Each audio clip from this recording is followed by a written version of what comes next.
Hello, everybody, and welcome back to the fourth episode of The Lincoln Show. I'm your host, Henry Elwell, and today, unfortunately, like episode 3, we'll be having to do via Zoom. So there is no one in that chair, there is no camera there. It's very much vacant and very much empty. Today's guest you'll probably know again from the likes of Twitter and also his podcast that he hosts alongside multiple others covering League One. So it brings me much joy to announce that Jake Tonge will be on the podcast for this episode. I am yet to record said episode. I'm actually doing it literally in a few hours' time, in real time. Hopefully, the touching points will be about just a slight reflection on the Cheltenham match, talking about what went on during that game, especially with the Mandroyu penalty situation, which I mean shouldn't have happened. And then we'll also be talking about that Portsmouth game, previewing that and how integral that game is to our season, pushing for playoff football. So without further ado, let's get stuck in. Fourth episode rather, with Jake Tonge here. Thank you for coming on. No worries, mate. Thank you very much for having me. It's a pleasure to work with you again. So obviously we played against Oxford and got the 1-0. You were at that game, weren't you? I was, mate. Yeah, I've been. I was lucky enough to be one of the. I think it was 1,100 of us in that away in that evening. I was one of the fortunate ones to see that. And obviously we won that game with a Mandroyu penalty. Mm-hmm. And then obviously at the Cheltenham game, Mandroyu cost us a penalty.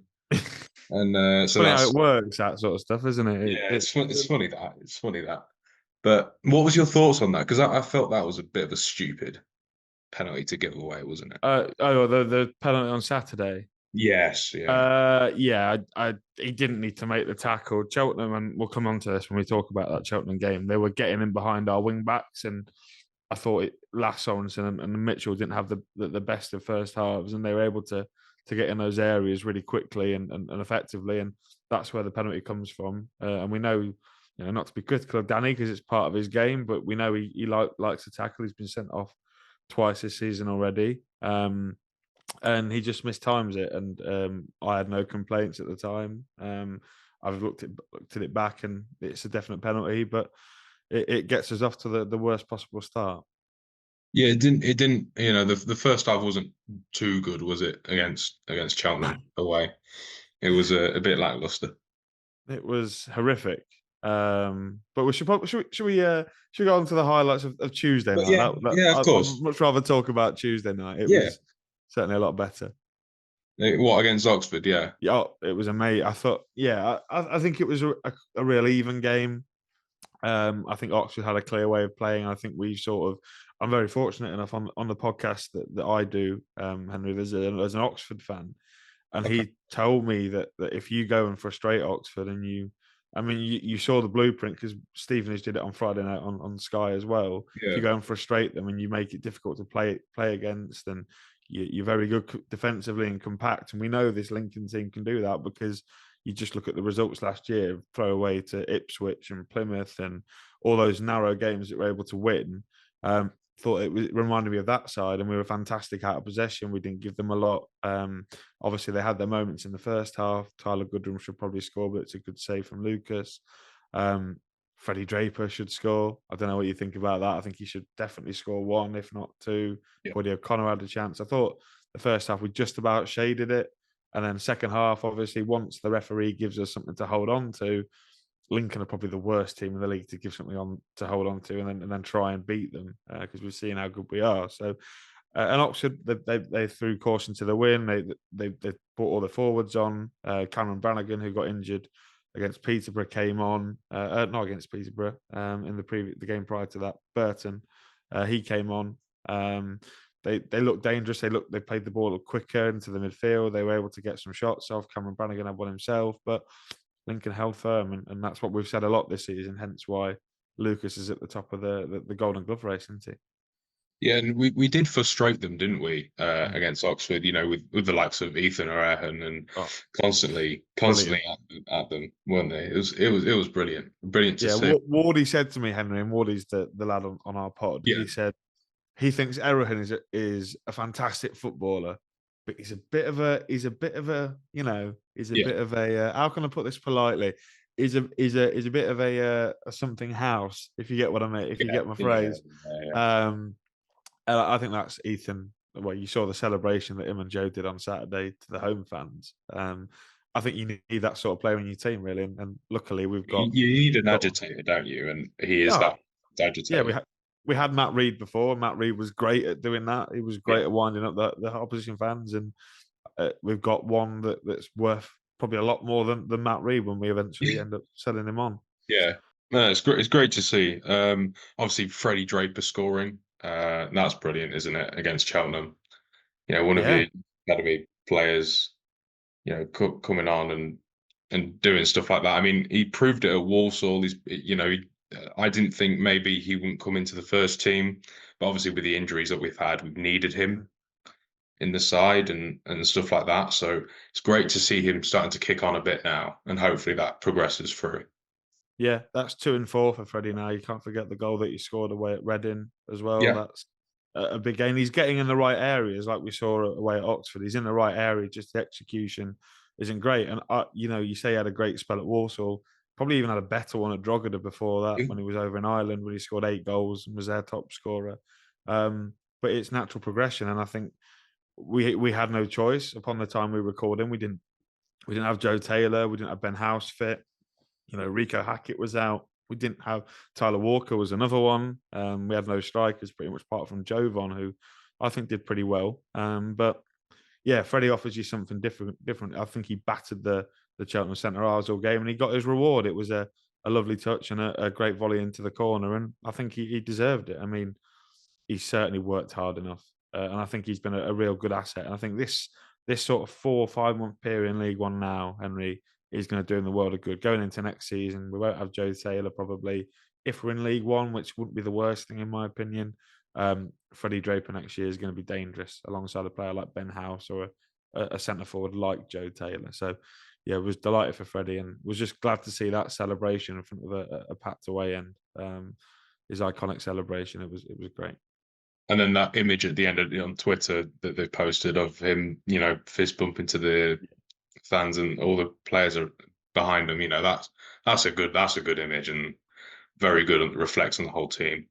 Yeah, I think he gets it. Well, obviously, despite not technically being one of our own, he's come through our academy, born in Oxford, came through it. I think he was at Coventry Was and it Derby. Derby? He was at Derby, got released at 16 by Derby. We've picked him up. He's been on a rise to our academy, and I think he is one of our own. I mean, you saw in the celebrations after the goal. If you watch it close enough, and I didn't realize it until I saw the Inside Imps video that they do Yeah. for every game. He's there kissing the badge after we scored. He absolutely loves it, and those are the sorts of players that you want, even though they're technically not Lincoln lads, and a lot of people will be critical of that. He he lives and dies for the club. He's a fantastic young player and has come through our academy system. So yeah, I was specifically happy to see him play. But it's the same for the likes of Sean Rowan, and it will be Ocean Gallagher next year. It will be Okoro. It will be the likes of one of my mates, lad Keneally. Can't remember his first name. He'll be coming through in a couple of years. So yeah, it's exciting, and it just shows you the work that Jez and the academy people, the people in charge of that, are doing a tremendous job. Yeah, and it's great when you see those players being integrated into the first team as well, like a Draper, they're not just being released and stuff like that. They are being held on to. Yeah, So that's always a plus. absolutely. Yeah, I think you look at clubs that have got strong histories of bringing their own through, and then they end up selling them for loads of money. The likes of Southampton, it's a great example.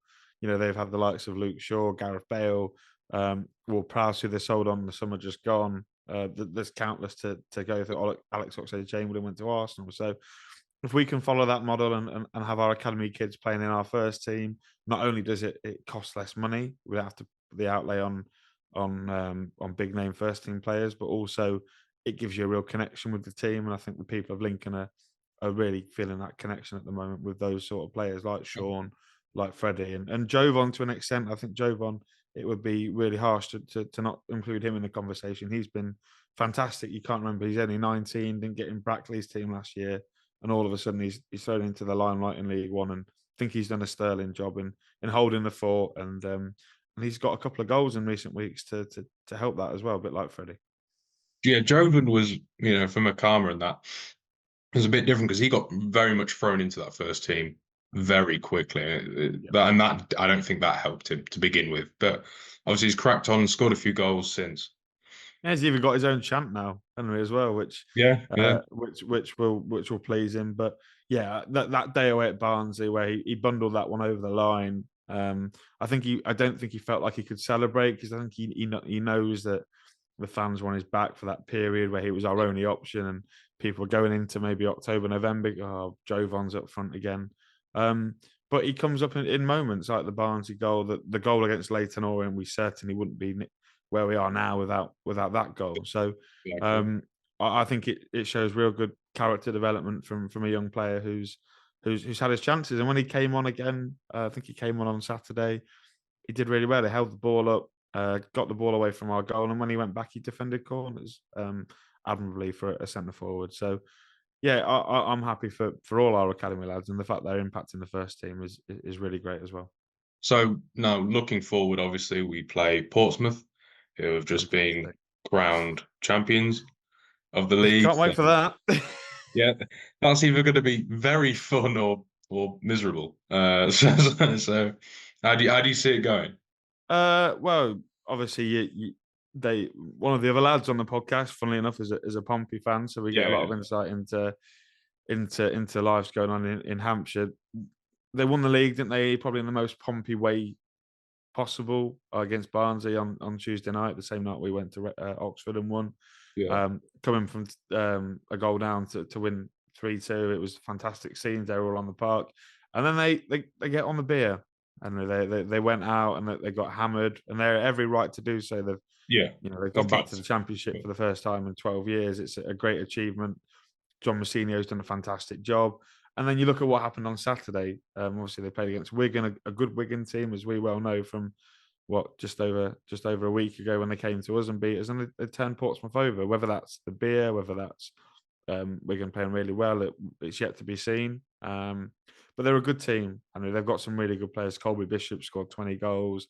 They've got a really good loanee on the right hand side from Norwich. Abu Kamara's had a fantastic first spell in men's football.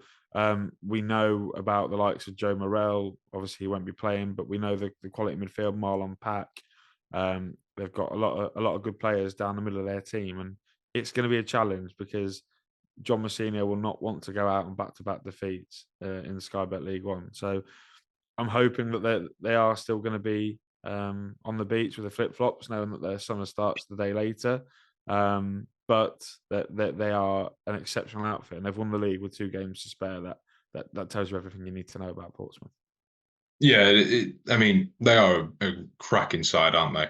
With the likes of Bishop, like you say, and the rest of them. And hopefully we can get some out of that game.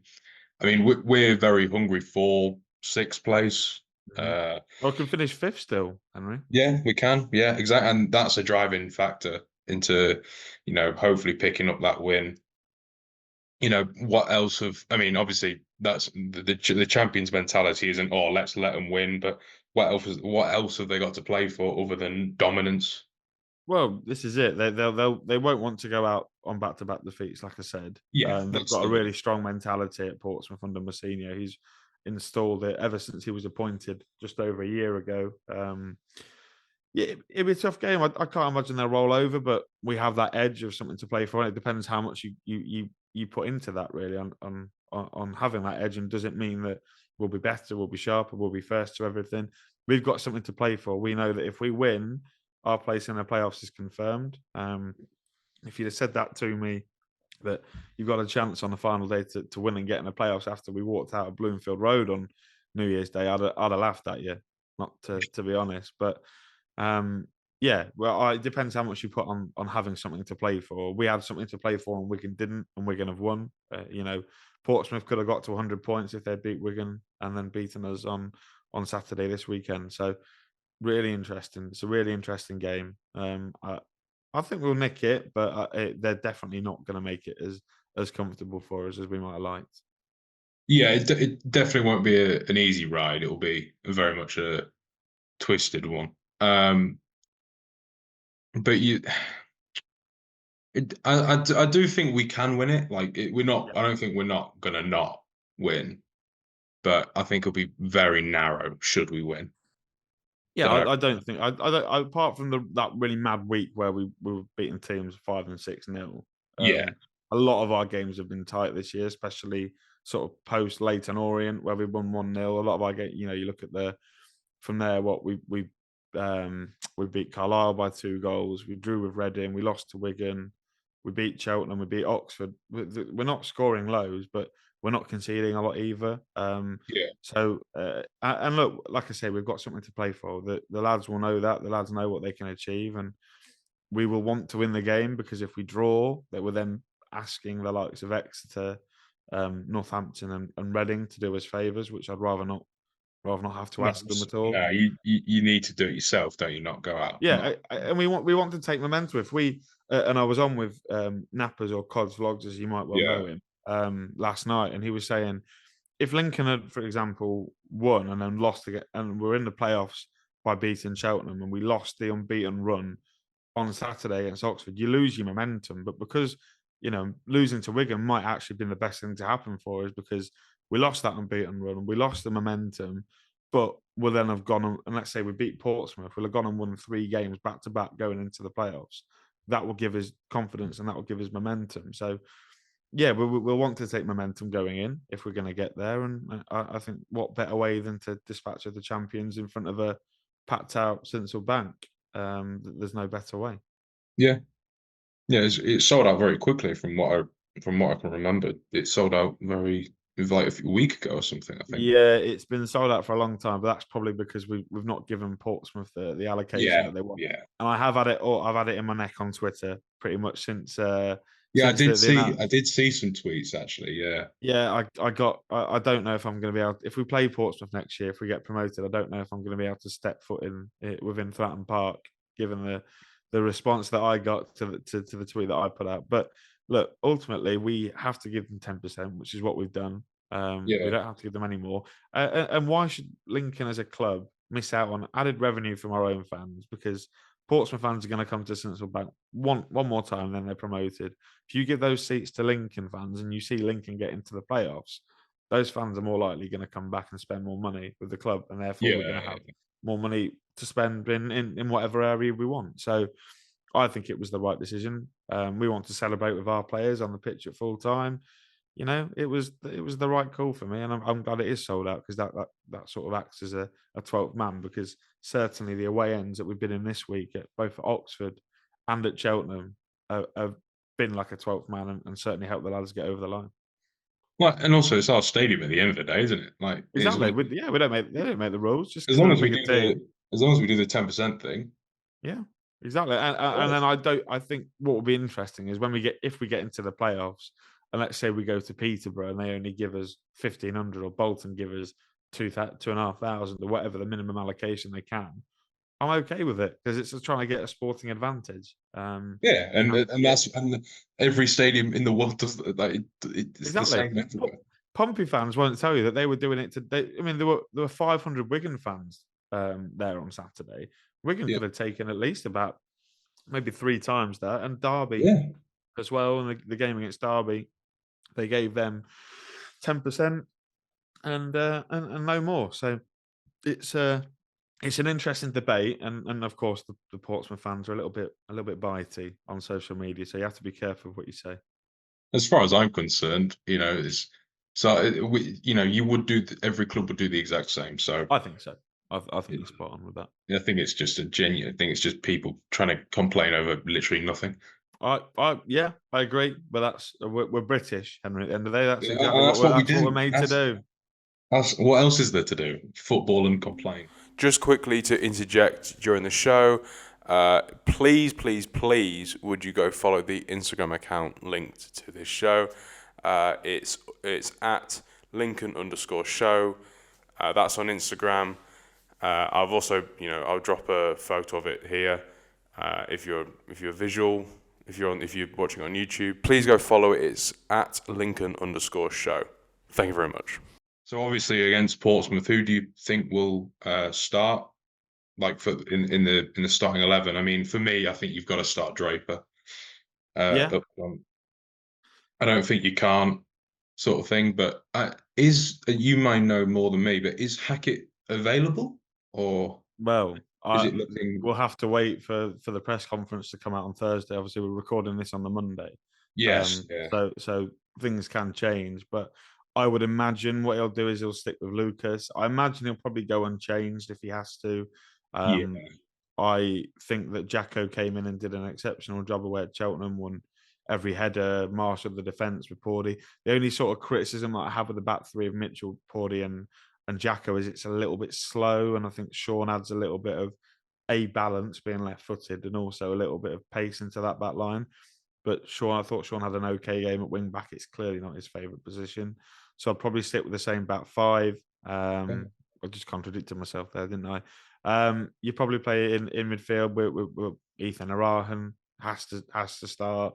And for me, that I'd keep it the same. Danny Mandroyu, whilst he gave a penalty away, I thought he had a genuinely decent game. His corners were good.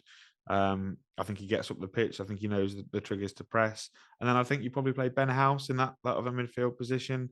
I know when he first came to the club in under Appleton, he sort of played him as an advanced state towards the back end of that season. I think he's done really well since dropping in. And then, well, the front two will pick themselves, didn't they? They both scored on Saturday. They'll be both high in confidence.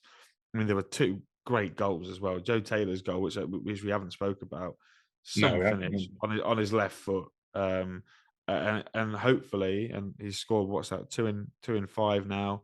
Hopefully, he can go on a run because he's one of those streaky players, isn't he? That once he gets one, he goes on and scores in maybe 4, 5, 6 games consecutively. So hopefully he can get a run out with Freddie, and then you're looking at the likes of maybe Duffy to come on if we need a change going forward, Burrows to come on, TJ to come on if we're looking that way, Jack Moylan can come on, Jovan can come on. So yeah, we've got options, but I would do it even if Rico was fit. Henry, would I bring him in? I don't think I want to risk it. I don't think you almost need to, in a sense, if that makes sense. Yeah, I don't think you need to change anything because we've won back-to-back games. Yes, Rico was on the pitch for 10 minutes of that Oxford game, but I wouldn't want to aggravate his injury. If we can if he's going to be fit for Saturday, I'd rather, and let's say we win the game, I'd rather sort of rest him and see how he is for the playoff semi-finals. Because it's a dislocated shoulder and they're not the easiest thing to come back from. And if he plays and aggravates it, we could be looking at starting next season without Rico, who's a really big cog in our formation. So really interested to see where he goes. Yeah. Duffy wouldn't be available, no? Or is Duffy is available because it was a double yellow card, which is only a 1-game suspension. Oh, right. Yeah, of course. Okay. Because red is... Yeah. A straight red is a 3-game ban. But no, I don't think I'd bring it. It was a stupid tackle. We were all very angry at Dylan on Tuesday night when he got sent off because we all thought, oh, crikey, here we go. Down to 10 men, Oxford, one of the best possession teams in the league. They're going to pass us to death. And if they get one, they'll get two. And fortunately, we were able to hold tight. But I don't know if Dylan comes in. He's one of those players, isn't he? And maybe we're going off topic, but what do we do with Dylan next season? Because he's clearly... Scoobs doesn't, I won't say he rates him. I don't think he quite trusts him yet to put him in the starting 11 on a consistent basis. I also don't think his position where he wants to play on that left wing is one that's in our current formation. So maybe we change formation next year to try and suit Dylan. I think he's a good player, but I'd probably be looking to loan him out next year, probably to a League Two team. Maybe if we can send him out to Walsall like we did with Freddie, or someone that plays with natural wingers, I think he might have a good year. I quite like Duffy. I won't lie. I quite like when he comes on. Sometimes I feel like, okay, there's a bit of energy with it. Yeah. But he's I not. don't think he's a wing back, is he? I just don't. No. I don't see his long-term future being a wing back. No. What's your thoughts on Rowan? Because I know a lot of people who are very divided on Rowan and cannot seem to like. they'll love him or they'll hate him, and there's no in between. I think he's a cracking centre back. He's 21 years of age. He's probably played 150 games for Lincoln because he came in during that COVID season in Yes, yeah, 2021, which was 4 years ago now. So he's played a lot of football. I think since coming back into the team after Christmas, Sean Roman's not put a foot wrong. I think he's been excellent. That left side of a back three is fantastic. There's a reason, Henry, that he went on trial to Southampton and he went on a trial at Chelsea yeah, a couple of years ago. He's very clearly gifted. I also think he adds balance. Like I say, you heard, if you can remember, Danny Cowley spoke a lot about it when we had Scott Wharton. Having that left-footed centre-back is so pivotal to the balance of the team. And we had it with Joe Walsh as well. Michael Appleton went on a lot about it. And Sean is excellent. I think when you put him out to wing back, he perhaps loses a little bit of his best qualities in terms of his ability to read the game because he's got to play 20 yards further up the pitch. yeah. But I've been really impressed with Sean. I think he's been fantastic, and he's under contract. And no matter if he goes at the end of this contract, we'll get compensation for him. And because he's played a lot of games, because he could have helped us get promoted or whatever, would be due a significant amount of money for him either way. So I think he's been excellent. I think he's been a real good addition. No, and a lot of people like I sit near at the games, they're very quick to jump on Rowan. And sometimes I'm just like, I rate him, but sometimes I'm just like, yeah, I understand why.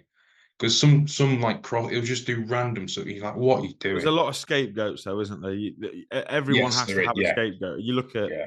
years gone by. Lewis Fiorini was a scapegoat. I thought he was actually a fairly decent player. He was. I quite liked Fiorini. Jake Hesketh the year before. I thought Jake Hesketh was a good footballer, but he was clearly scapegoated.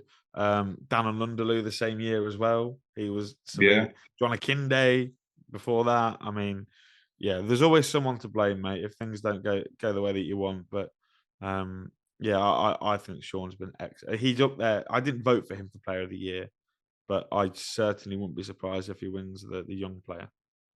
Who would you vote Player of the Year this season? I've already voted, and I've voted to Ethan Arahan. It was difficult. I don't think it was as difficult as last year because obviously there was a lot of good. Like you could have voted for Ben, Paulie, Jack Diamond had a good season. Danny Mandroy had a decent year last. This year, I think there was maybe you could have voted for Ethan Arahan, Hamilton if he'd played a bit more. Maybe Ben House has had a good year, but he's been injured a long time. I was stuck between four of Ethan, Sorensen. I think's had an exceptional year. Jacko, but his injury sort of at the new year maybe took him out of that race a little kind bit. of inactive almost, hasn't he, for a lot of times? Yeah, and then Lucas, I think Lucas has been exceptional, and it was a hard act to follow. Rushworth was a great keeper, and he's done great things at Swansea. But I think Lucas has been brilliant. He would have been my second place, so but I did vote for Ethan. Who did you vote for? Well, I put Jensen down. Jensen. I really like Lukas Jensen. Good choice. I think he's brilliant. I think he's very when you almost feel comfortable when the ball's not obviously too comfortable, but you're like, okay, Jensen's probably got this 9 times out of 10. He's probably got when the this. ball loops into the penalty area, I don't think there's anyone better to come and get the ball because of his height. And yeah, also, he's scary tall, isn't he? And he's like, he makes big saves. He makes some really big Yeah. saves. I think of Pivotal Bristol Rovers. saves. We won 5-0 and he was man of the match. Joe Taylor scored a hat trick in that game. Yeah. The winner away at Oxford as well. That Tyler Goodrum chance that he definitely should score, but because Lucas is out like a flash, he's not able to get it past him. So yeah, the one criticism that people have of Lucas is his kicking. I understand. I can understand because we were used to Rushworth, who could literally put the ball on a sixpence on the centre forward's toe, couldn't he, last year? Yeah.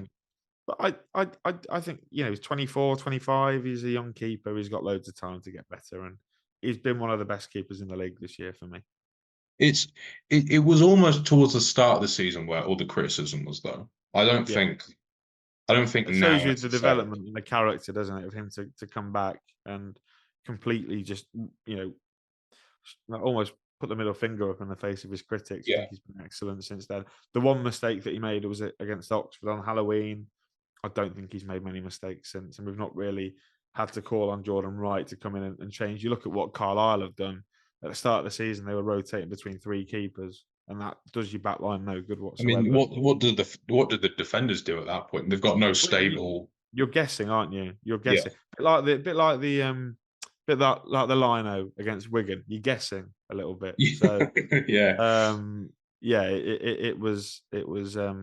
I think he's been brilliant, Lucas, and I really think that he's been able. Him playing so many games has helped the defence out, and that's why we've conceded 38 goals all season. He's a big part of that. So overall, then, what we all predicting for the Lincoln Portsmouth game then, score wise? Well, I went on T-Lop, our podcast, that League One podcast, and said we'd beat Portsmouth. I think we'll beat them by 2-0.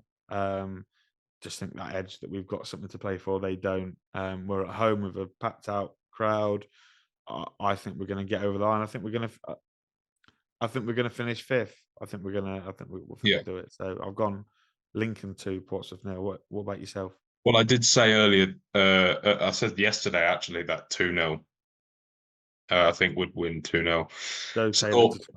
Or 2-1, either one.